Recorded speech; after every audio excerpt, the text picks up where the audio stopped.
Hello friends. I can see 95% of my viewers don't subscribe while watching videos. Please hit the subscribe button and like this video. Press that bell icon for notifications. And tell me in the comments from which state you are watching this video. My name is Sophia, and I need to tell you about the night that changed everything. The man I trusted most in the world took one bite of my lovingly prepared dinner, pushed the plate away, and told me my cooking belonged in the trash.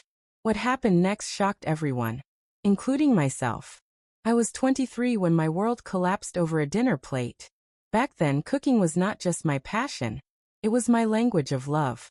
Every dish I created carried pieces of my heart. I would spend hours in my tiny kitchen, experimenting with exotic spices that filled the air with promises of distant lands. I crafted late-night sauces that simmered with secrets only I knew. My hands would work tirelessly, rolling pasta until each strand was perfect, or as close to perfect as my inexperienced fingers could manage. It was not flawless cuisine. Far from it. But every imperfection carried my soul. I was madly in love with Ethan Marsh. He was everything I thought I wanted in a man. Charming, confident, successful in his corporate world. When he walked into a room, conversations stopped. When he smiled at me, I felt like the most important person alive. That evening in October, I can still remember the exact date. October 15th. I decided to create something special for him. Something that would show him exactly how much he meant to me. I had been planning this dinner for weeks. I researched recipes, studied techniques, practiced knife cuts until my fingers were sore and scarred from learning. I wanted everything to be absolutely perfect. The menu I chose was ambitious for my skill level. But love makes us brave, does it not?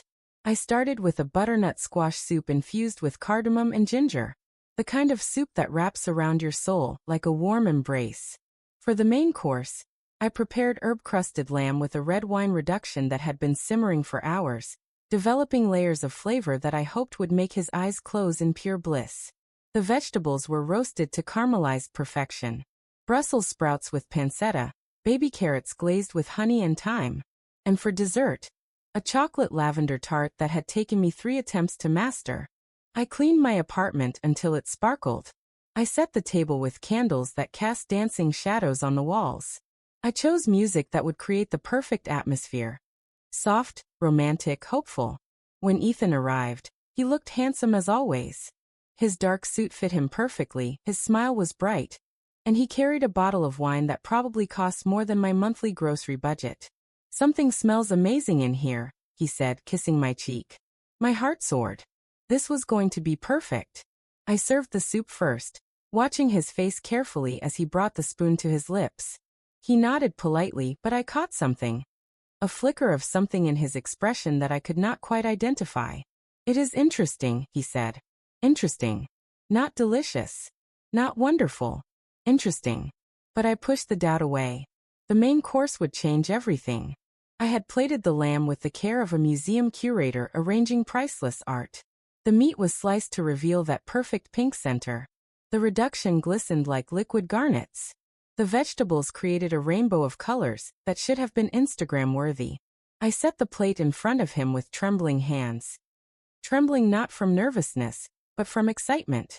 This was my masterpiece. This was my love letter written in food. Ethan picked up his knife and fork. He cut a piece of lamb, gathering some of the vegetables and sauce. He brought it to his mouth. I held my breath. He chewed slowly. His expression changed. And then, he did something that will haunt me until my dying day. He pushed the plate away from himself.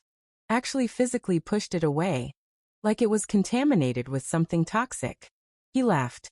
Not a gentle, embarrassed laugh. A cruel laugh. A laugh that cut through my heart like the sharpest blade in my knife roll. "Sophia," he said, and his voice carried a coldness I had never heard before. "This tastes like something straight out of the trash. You will never make it as a cook." The world stopped. I sat there, frozen, unable to process what had just happened. The candles continued to flicker. The music continued to play. But everything else just stopped. "I mean seriously," he continued, and I realized with growing horror that he was not finished destroying me. The lamb is overcooked. The sauce is too salty. These vegetables taste like cardboard. I have had better food at gas stations. Each word was a knife thrust.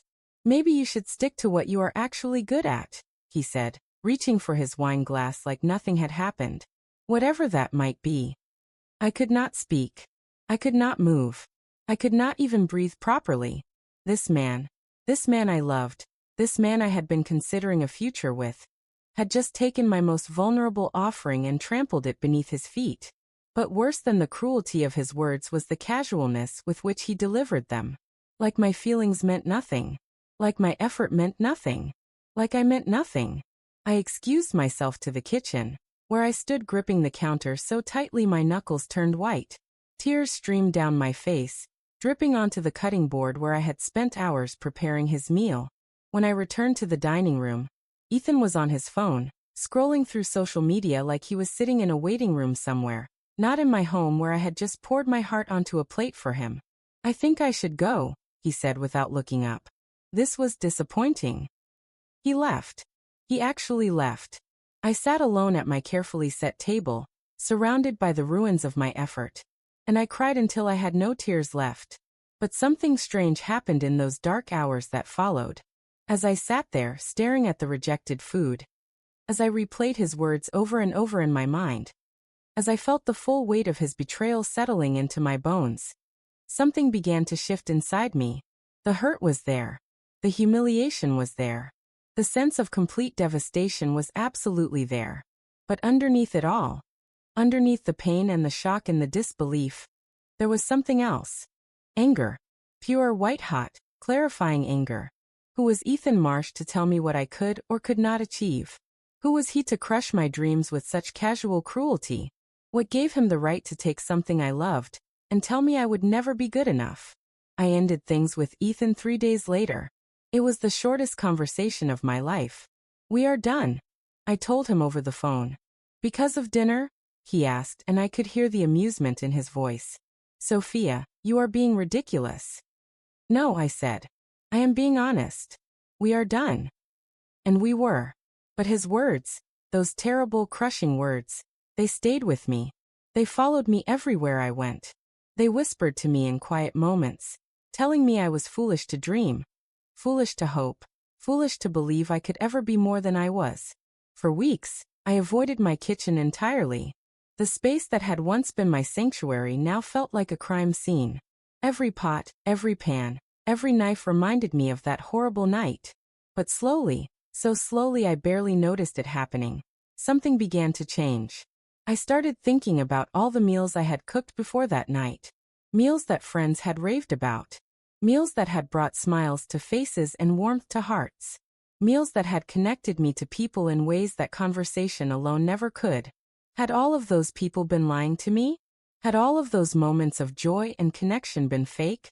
Or was it possible that Ethan was wrong? The thought was dangerous. It offered hope, and hope was the last thing I wanted to feel. Hope could hurt me again. But hope is persistent. Hope does not give up easily. One night, about 6 weeks after the disaster dinner, I found myself standing in my kitchen at 2 in the morning, staring at my knife roll.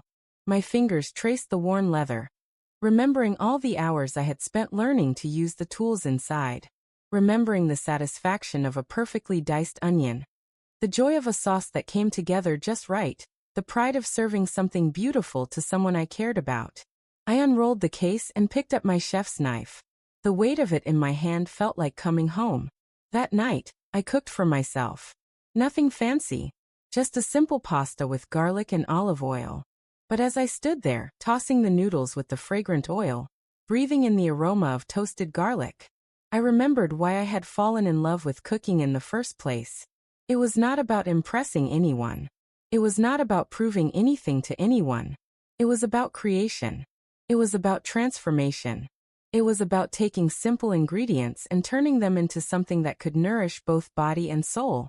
The pasta was perfect. Better than perfect. It was exactly what I needed in that moment. And as I sat alone at my kitchen counter, twirling the noodles around my fork, I made a decision that would change the course of my entire life. If Ethan thought my cooking belonged in the trash, I would prove him wrong. Not for him. Not to show him anything. But for me. For the part of me that he had tried to kill with his cruelty. The next morning, I researched culinary schools. The applications were daunting. The requirements were intense. The competition was fierce. But I had something that many applicants probably lacked. I had rage. Pure, focused, determined rage that refused to let me quit. I was accepted to the Culinary Institute 3 months later. Those 2 years of culinary school were the hardest of my life. Nothing, and I mean nothing, could have prepared me for the brutal reality of professional kitchen training. The days started at 5 in the morning and ended well past midnight. My hands were constantly burned, cut, and aching. My back screamed from standing for 16 hours straight. My feet developed blisters that had blisters. The instructors were harsh beyond belief. They critiqued everything, not just my cooking, but my posture, my knife grip, my timing, my attitude. Nothing was ever good enough. Every dish was torn apart and analyzed until I wondered if I had imagined any natural talent I might have possessed. Chef Rodriguez was particularly brutal. He was a small man with enormous presence and a tongue that could flay skin from bone. "Your sauce is broken," he would announce to the entire class, holding up my plate like evidence in a murder trial. "Your protein is overcooked. Your vegetables have no soul. Start over. Start over." How many times did I hear those words? How many times did I throw away hours of work and begin again with tears of frustration burning my eyes? But every time I wanted to quit, every time the voice in my head whispered that maybe Ethan had been right. I remembered that night. I remembered his laugh. I remembered the casual cruelty in his voice when he told me I would never make it. And I kept going. My classmates began to drop out. One by one, they decided that the punishment was not worth the dream. But I stayed. Through every brutal critique, every impossible assignment, every moment when I questioned my sanity for putting myself through this torture, I stayed. Slowly. So slowly I almost missed it. I began to improve. My knife cuts became cleaner. My sauces began to hold. My timing improved. My palate developed until I could taste the difference between good and great with increasing precision. By my second year, something miraculous happened. Chef Rodriguez, the same man who had made me cry into my mise en place, nodded approvingly at one of my dishes. "Better," he said simply. It was the greatest compliment I had ever received. When I graduated, I was exhausted, scarred, and completely transformed. I was no longer the amateur cook who had cried over a rejected dinner. I was a trained professional with skills that had been forged in fire. But culinary school was just the beginning. The restaurant world is unforgiving in ways that school cannot prepare you for. The pace is faster, the pressure is higher, and the personalities are even more intense. My first job was at a small bistro downtown. I was hired as a prep cook, which meant I arrived at 6 in the morning to spend 10 hours chopping vegetables, making stocks, and preparing components for the line cooks to use during service. The pay was terrible. The hours were brutal. The work was repetitive and mind-numbing. But I learned. I learned how a real kitchen operates. I learned about timing and efficiency and working under pressure. I learned about the 1,000 tiny details that separate professional cooking from home cooking. After 8 months, I was promoted to line cook. This meant working the hot, chaotic dinner service, where orders flew in faster than seemed humanly possible to fulfill. The stress was incredible. Orders would back up. Customers would complain, and the head chef would scream at anyone who fell behind. I burned myself daily. I cut myself regularly. I went home each night completely drained, only to return the next morning to do it all again. But slowly I began to thrive in the chaos. I learned to move efficiently, to multitask without losing focus, to produce consistent results even when everything around me was falling apart. I worked at that bistro for 2 years before moving on to a more upscale establishment. Then another. And another. Each kitchen taught me something new. Each chef had different techniques to share. Each position added another layer to my growing expertise. I worked under Chef Martina at Le Bernardin's sister restaurant, where I learned the delicate art of fish cookery. I spent a year at an Italian place run by a grandmother from Naples who taught me that pasta is not just food. It is poetry made edible. I did a stage at a Michelin-starred restaurant in San Francisco, where the precision required was unlike anything I had ever experienced. Every component of every dish had to be perfect. Not good. Not great. Perfect. The hours were insane. 18-hour days were normal. I lived on energy drinks and pure adrenaline. I lost weight I could not afford to lose. I developed a permanent squint from the bright kitchen lights and the constant concentration. But I was learning from masters. I was absorbing techniques that most cooks never get the chance to experience. I was pushing myself beyond what I thought possible. And through it all, through every exhausting shift, every harsh critique, every moment when I questioned whether any of this was worth it, I carried Ethan's words with me. They had become my fuel, my motivation, my constant reminder of what I was working to prove wrong. After 5 years of working in other people's kitchens, I had an epiphany. I was 28 years old, standing in yet another basement prep kitchen, julienning carrots at 5 in the morning, when I realized something profound. I was good at this. Really genuinely good. Not just competent. Not just adequate. I was talented. I had developed skills that commanded respect. I had a palate that could detect subtleties that escaped most people. I had techniques that I had honed to near perfection. More importantly, I had developed my own style, my own voice in the kitchen. All those years of training had not just taught me to cook, they had taught me to create. That was the day I decided to open my own restaurant. The process of opening a restaurant is like willingly subjecting yourself to every form of torture ever invented, all at the same time. The permits alone nearly broke me. The city requires approximately 17,000 different approvals, each one more Byzantine than the last.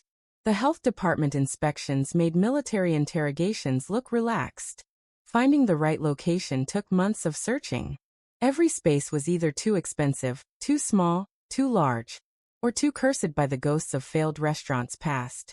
When I finally found the perfect spot, a charming corner building with huge windows and original brick walls, the landlord wanted a deposit that represented every penny I had saved over the past 5 years. I gave it to him. Then came the renovation.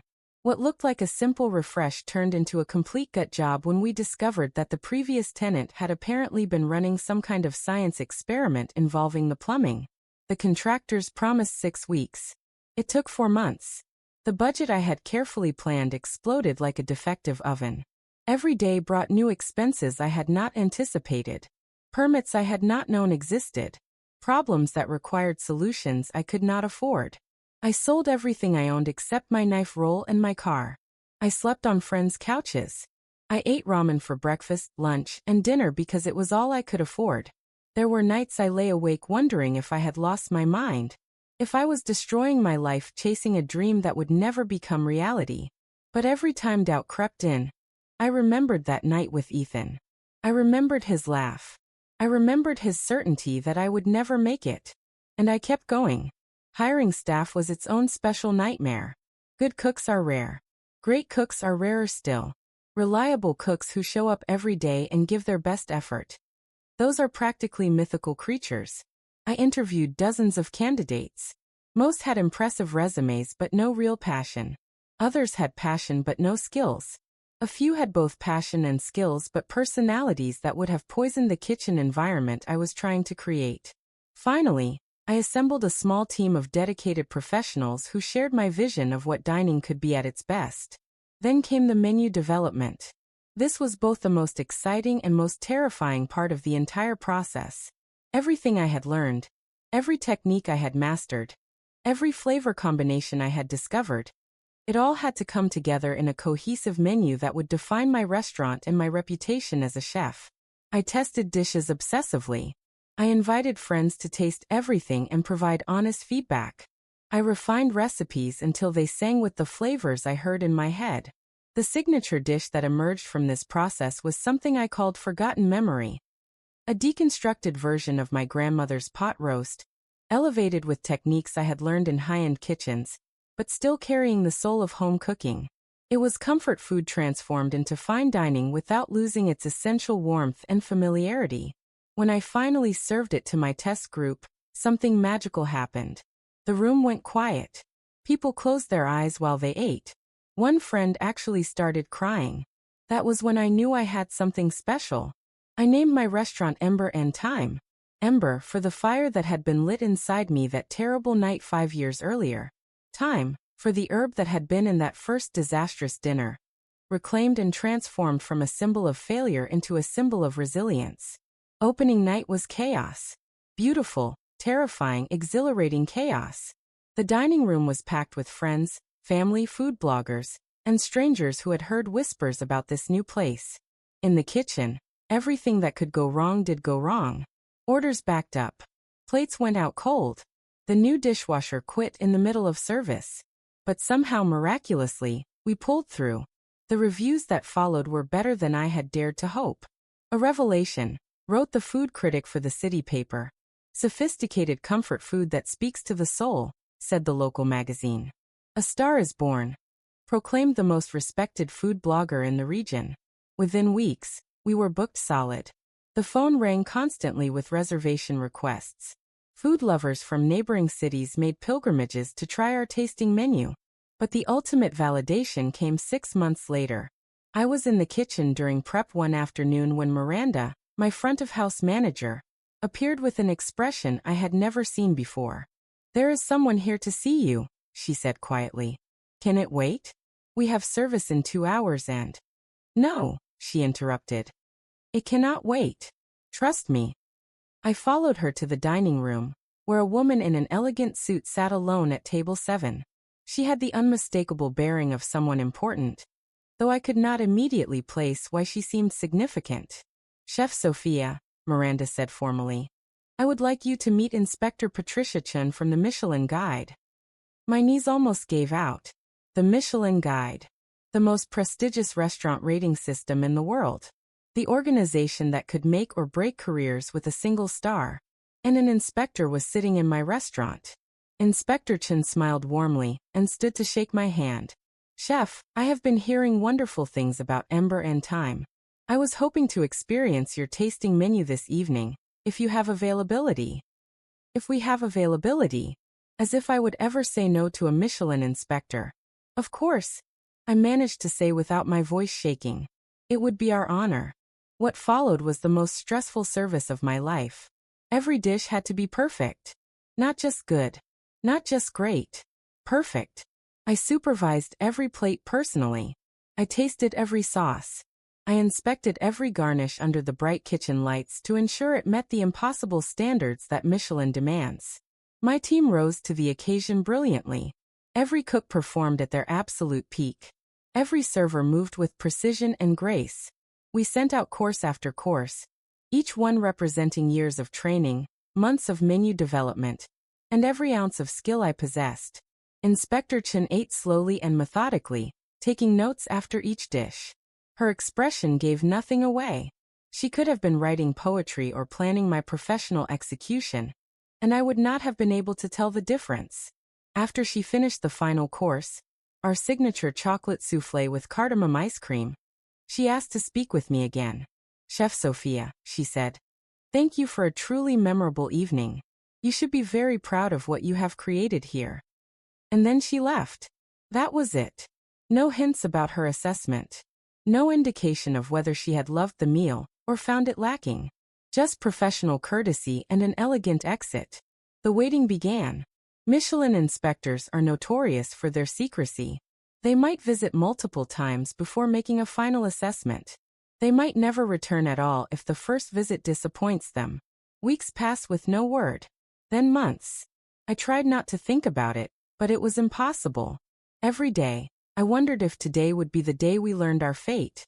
Finally, 8 months after Inspector Chen's visit, Miranda burst into the kitchen during prep with tears streaming down her face. "The email," she gasped. "The email came." My hands were shaking as I opened my laptop. The subject line read, "Michelin Guide Selection Ember and Thyme." I clicked it open. "Congratulations. We are pleased to inform you that Ember and Thyme has been selected to receive 1 Michelin star in this year's guide." I could not read the rest through the tears that suddenly blurred my vision. A Michelin star. My restaurant. My dream. My response to everyone who had ever doubted me. had been awarded a Michelin star. The award ceremony took place on a Tuesday evening in November. I wore my best chef's coat, the one I had been saving for special occasions, and stood on stage with 37 other chefs from around the region who had been honored that year. When they called my name and I walked forward to accept the star, the applause was thunderous. But all I could think about was Ethan Marsh.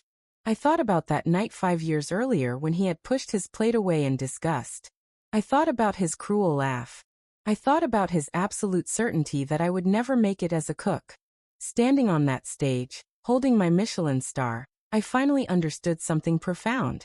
Ethan had been wrong about my cooking. Completely, utterly wrong. But in a strange way, I owed him a debt of gratitude. His cruelty had become my motivation. His dismissal had become my determination. His attempt to crush my dreams had ultimately led to their fulfillment in ways I never could have imagined. The next morning, headlines appeared in food magazines and newspapers around the country.